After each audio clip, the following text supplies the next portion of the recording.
The broadcast is now starting. All attendees are in listen-only mode. Good afternoon, everyone.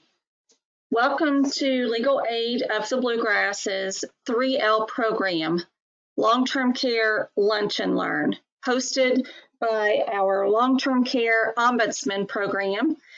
My name is Angela Zeke, and I am today's moderator. Today's presentation is being recorded, and that recording will be placed on our website at www.lablaw.org/LTCO-program. All lines have been muted at this time. If you have a question for our speakers, please use the question chat feature if you are joining us online. If you are joining us by phone only, please submit your questions by email to ltcombudsman@lablaw.org. We will try to respond to all questions during today's call. If we cannot, we will follow up by email, or you can contact us directly by phone. We will be sharing our contact information with you at the end of the presentation. Today's speakers are Amanda Hamilton and Wayne Ann Cottle, Ombudsman for the Five Co and Gateway regions. Our Ombudsman program covers the following 10 counties: Bath, Boyd, Carter, Elliott, Greenup, Menifee, Montgomery, Morgan, Lawrence, and Round. With that, I'm going to turn it over to Wayne Ann, who will begin today's presentation on how to advocate for good care. Hello, everyone. Thanks, Angela. Thank you all for joining us today. You know, getting good care is important every day, even more so right now. Our world has changed, and we are all making sacrifices. Residents in long-term care have sacrificed as much or more than anyone else.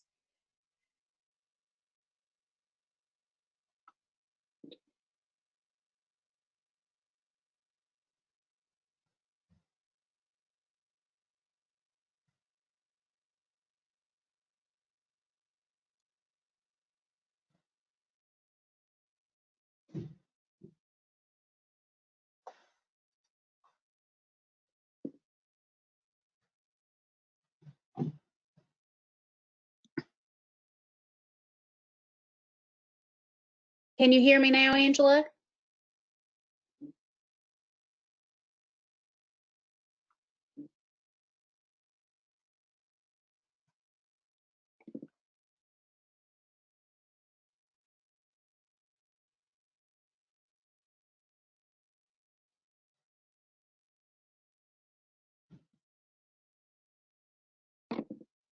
Okay, so I'm getting the message that people can hear me now.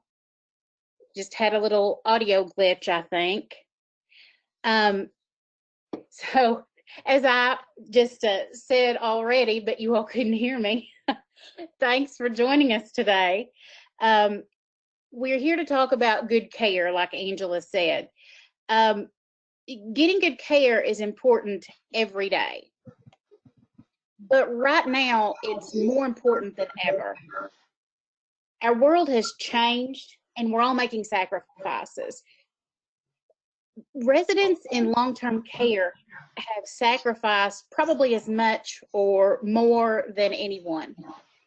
However, even though a resident's right to visitation has been restricted or sacrificed right now, and just for a time, that's only temporary, their rights to good care have not changed at all. You know, as of April 27th, an article in the Lane Report reported that 46% of COVID-related deaths in Kentucky are from our long-term care community. Residents, that doesn't include staff. And what's frightening is that's 14% higher on average than any of the other states that are reporting this information. So this is a scary situation for our residents. Not only is good care a right, it is a duty for long-term care staff to provide good care. Next slide, please.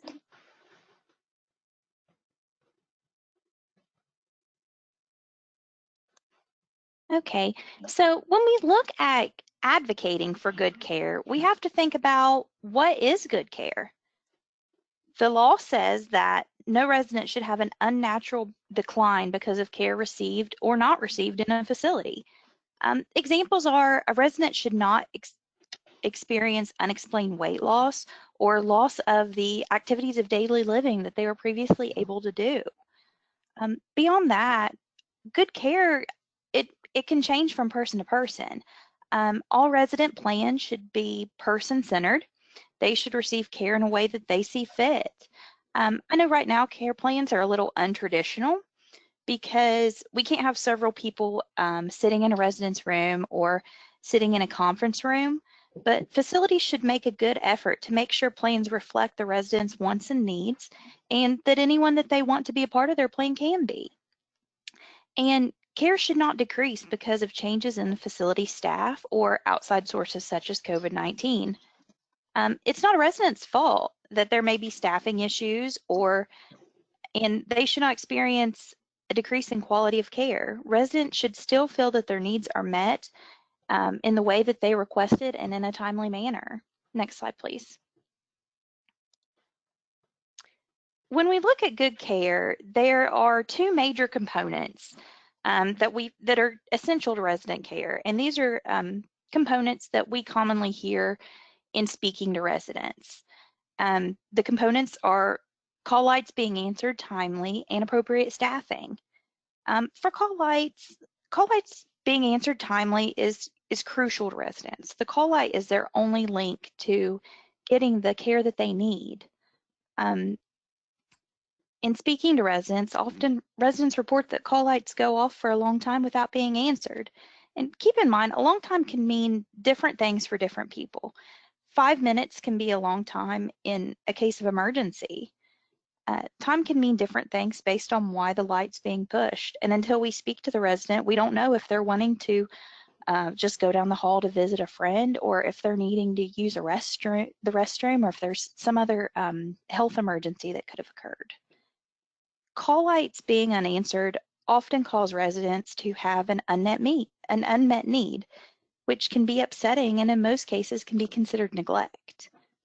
Residents also, they can feel ignored or like they're alone. And right now, this is even more important than ever because visitation restrictions in place has caused residents, their only human connection is the paid staff that comes and sees them daily. They're still able to make these phone calls and FaceTime with families and have window visits, but it's not the same as actually having that human personal connection. Staffing is another really important component. Having appropriate staffing is important because you can't give good care if you don't have enough people to provide care. Many residents feel that they receive poor care because there isn't enough help. They even state that when they question staff about issues such as, why did it take so long to answer my call light? Why am I not receiving my bath on my bath day? Or any other care they're not receiving, they are told, we're short-staffed today. Residents should never suffer because of staffing issues. Inappropriate low staffing can also pose risks to safety. There's an increased risk of falls because, quite frankly, if a resident gets tired of waiting too long, sometimes they'll think, I can do it myself, and try to get up on their own, and that's not safe. They also, if staffing's low, residents don't get their showers. They don't have these personal hygiene needs met. They face a decrease in safety because there are a lot of people that are two-person assist. And sometimes if there's something that the resident's really needing, an aide may try to do this themselves, knowing that they are a two-person assist, but they just don't have the help. Or if both staff are tied up with another resident, that leaves a whole hallway full of residents not receiving care. And when staff is trying to give care to a resident and being short-staffed, such as trying to lift a resident themselves that they need another staff assistance, it puts them at risk for a fall, and both the resident and the staff member can be injured. Next slide, please. So one thing this pandemic has done is it's created a new awareness of some very specific things. And one of those is PPE, personal protective equipment. That's gloves, masks, gowns, face shields. We've probably heard about those things in the last month more than we ever dreamed of that we would hear these in our life. But these things are very important to good care right now. Actually, they're always important in order to keep down the spread of all kinds of viruses. Next slide, please.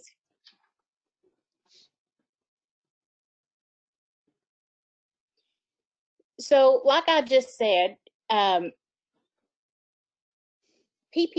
is gowns, gloves, masks, and in some cases, goggles and face shields. Anytime staff is in a resident room, they should be wearing, at the very least, a mask and gloves right now. They might even be wearing gowns and face shields. That would certainly be a good thing. But they should be taking precautions. And a lack of supplies should not be an issue. The state has committed to getting supplies if facilities are having a hard time finding them. You have a right to speak up as a resident or a family member or just a friend if you think staff is not meeting the appropriate standards for precautions. You can go to the facility administrator or you can call our program, and we'll talk in a minute about others you can call. Next slide, please.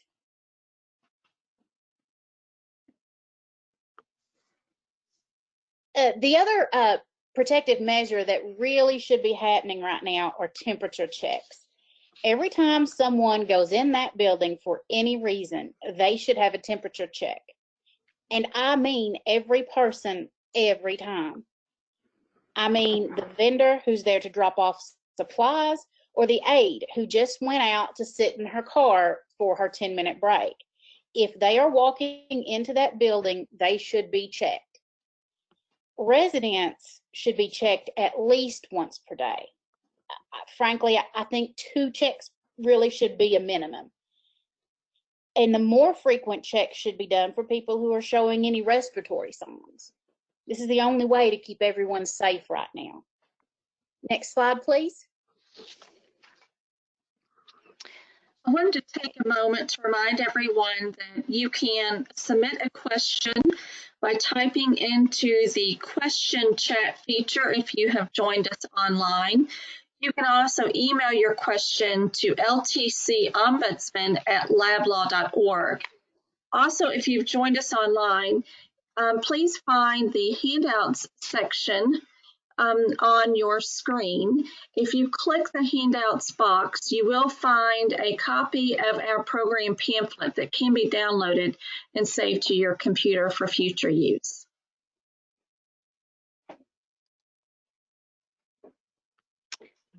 Okay, so we have discussed what you should be expecting for facility care. We have explained, the changes that COVID have made, but now we just want to explain what can you do to advocate for good care? Who can you talk to if these things are not happening and you feel like that this needs to be addressed? First of all, of course, you can contact us, your ombudsman, myself and Wayne Ann. We can assist you with advocating to the facility any of the issues you may be having. With your permission, your ombudsman can work to investigate concerns and help you be the voice to your facility. An additional resource that can help you, in addition to your ombudsman, is the Office of the Inspector General. The Office of the Inspector General Division of Healthcare is the licensing agency for long-term care facilities, and they have nursing home surveyors who conduct regular surveys and they do investigations on complaints.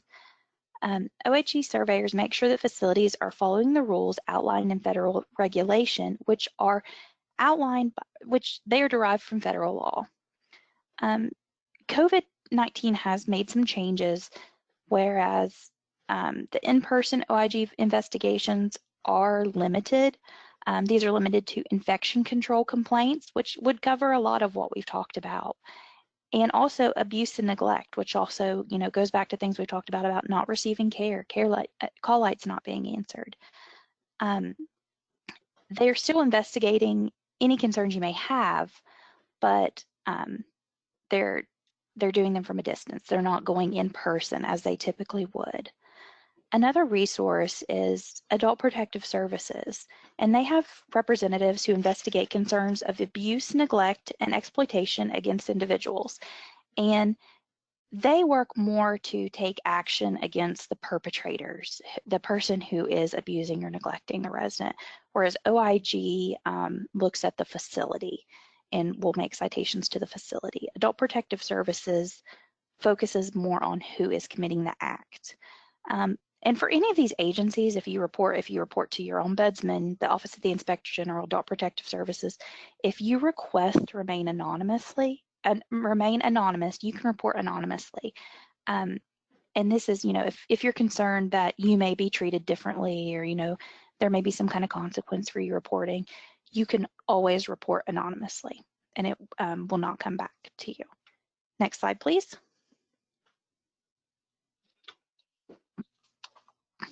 Okay, so I wanted to talk a little bit about what we as ombudsmen have done to be proactive during this COVID pandemic. So at the beginning of the COVID pandemic, when restrictions started to come into place, the ombudsman from the Legal Aid of the Bluegrass Ombudsman Program, which is myself and Wayne Ann, contacted facilities to talk to them about their plans to still provide good care and how they plan to manage staffing when staff becomes ill and schools become closed. This was one of, something that was a concern to us because we wanted to make sure that facilities are keeping enough staff.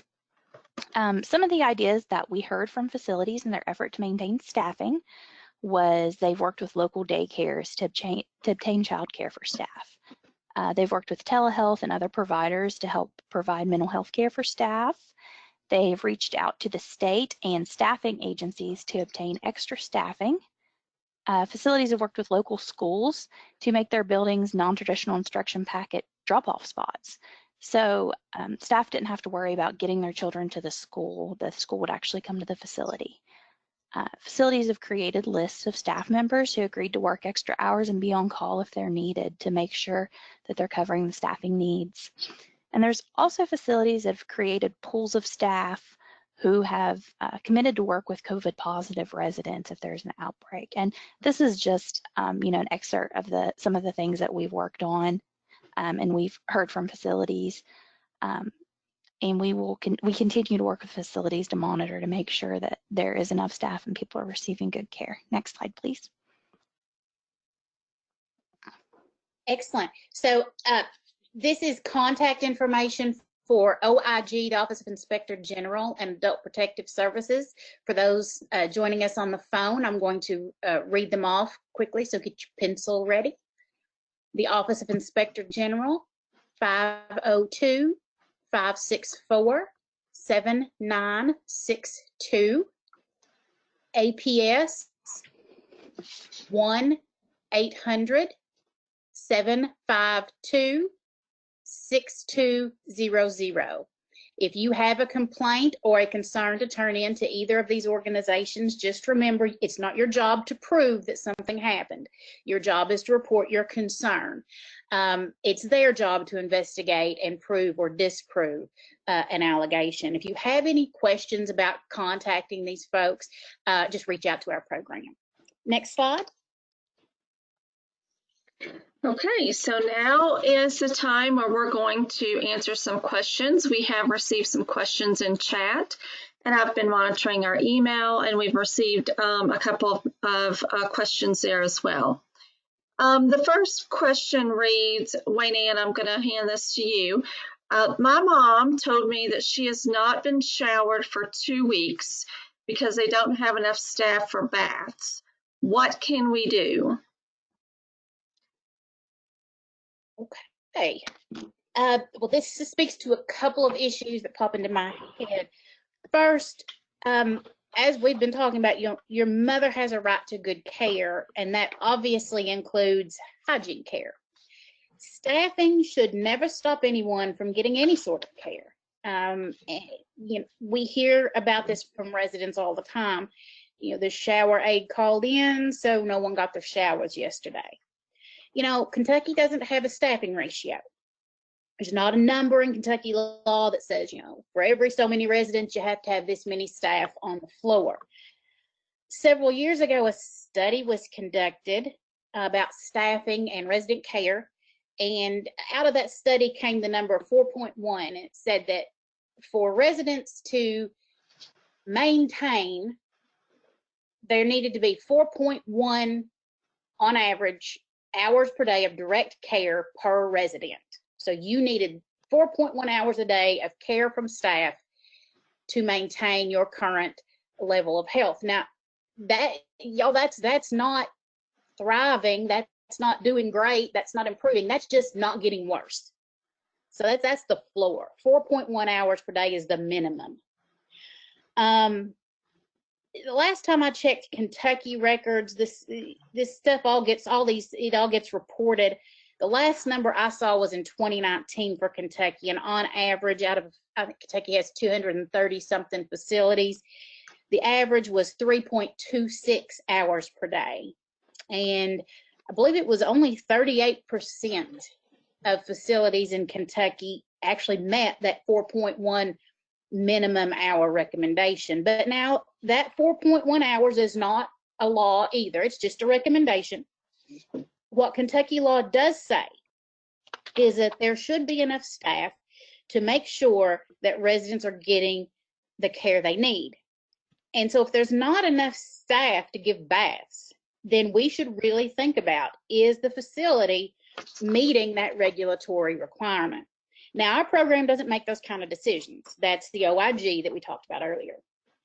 But I believe the question was, what do we do? The first thing I do is reach out to someone in the facility.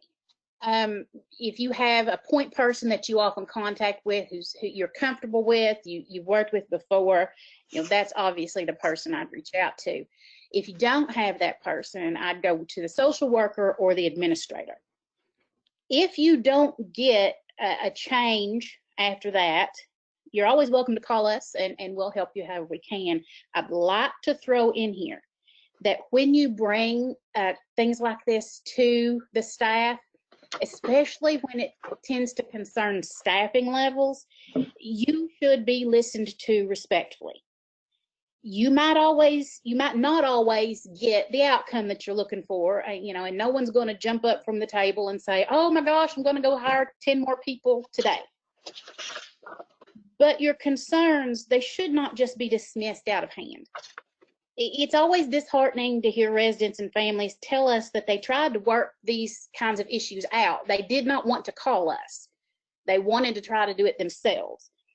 But they were constantly met with someone telling them that there weren't any issues in the facility because they always had enough staff, and it's just not an issue here. So, these are, it's hard. And for the future, one way to hold people accountable for these kinds of things is to lay this out in their care plans, how many baths a day you should get. You actually get as many as you want per week. It doesn't just have to be 2 a week, and we can walk you through how to do that, and we could attend those meetings with you if you prefer. Thank you, Wayne Ann. The next question we have is, Amanda, I'll give this one to you. My aunt's roommate needs a lot of help. She's not able to feed herself. We've taken her in because her family doesn't come by often. Since all of this, my aunt says that the roommate isn't getting help. They bring her tray in, but don't help her to eat. My aunt can't get around, so she can't help her. She's asked the workers to help the roommate, but nothing changes. My aunt is worried, and so am I. How can we help these people when we can't go visit? So, I know this must be very scary, and this must be really hard for, this lady's aunt, because it makes her feel helpless, because she can't help and she doesn't feel that the facility is doing what they are obligated to do. For an ombudsman to act, such as myself and Wayne Ann, we would have to have permission from the resident or her family. So I would be happy to contact the resident myself if you want to send her information, or if your aunt would like to help her to call me if they have a phone in their room, I'd be happy to speak with her. If she is, if your aunt's able, and if she's able to speak to the director of nursing, maybe she could talk to her and let her know that they need to make sure that staff is helping feed this resident, because she may be unaware, and sometimes just telling an aide doesn't necessarily get this to management. If you feel that when you speak to the director of nursing and the administrator, they're not helping, I would be happy to give you the information to contact OIG and Adult Protective Services, as we addressed earlier, and you can report anonymously if you fear retaliation.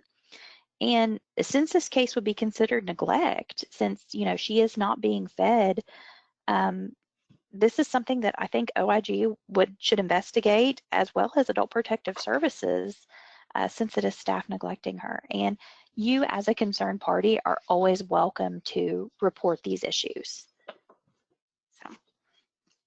Okay, thank you, Amanda. We're going to try to squeeze in one last question that we've received. Wayne Ann, the question reads, every time I try to call my dad, it takes forever to get anyone to answer the phone. But what worries me is that he tells me that it takes forever to get someone to help him, and when they do, they rush around and sometimes hurt him when they are changing him. Who can I talk to about him getting the help that he needs, and how do I make sure that it's good help so he doesn't get hurt? Ooh. Well, the whole point of what we've been talking about is, how important it is to have enough staff in a building. And that's for lots of reasons. I have witnessed myself the phone ringing off the hook in nursing homes and hospitals. I think it's something about healthcare settings. There's so many alarms and alerts and noises that we tend to drown out noises. And that's understandable. But during this time, it's very important for staff to be attuned to that phone ringing. Our residents are cut off from seeing their loved ones, and that phone call, they could have been waiting all day on that. Now, the other issue here that you mentioned, staff should never be so rushed that they hurt anyone, okay? They should be trained not to do that, in fact. I think there may be things going on that may require maybe getting other folks involved to look at this. That's what it sounds like to me, because this should not be happening. If someone is being hurt during care, I feel like APS and OIG might want to take a look at that situation. And if you don't know how to contact them, reach out to us. But I definitely think that should not be happening. Okay, well, thank you very much. We want to thank each of you for joining us today for the 3L program on getting good care. We hope that you join us next week on May 7th at noon, where our topic of discussion will be transfer and discharge concerns in long-term care settings. If we did not get to your question, please go ahead and email us at ltcombudsman@lablaw.org. You may also reach out to Wayne Ann by calling 606-755-0006. You can reach Amanda by calling 606-780-2258. Again, feel free to contact us by email at ltcombudsman@lablaw.org. And then Wayne Ann's phone number again, 606-755-0006. and Amanda 606-780-2258. Thank you again. We hope each of you stay healthy and join us next week on May 7th.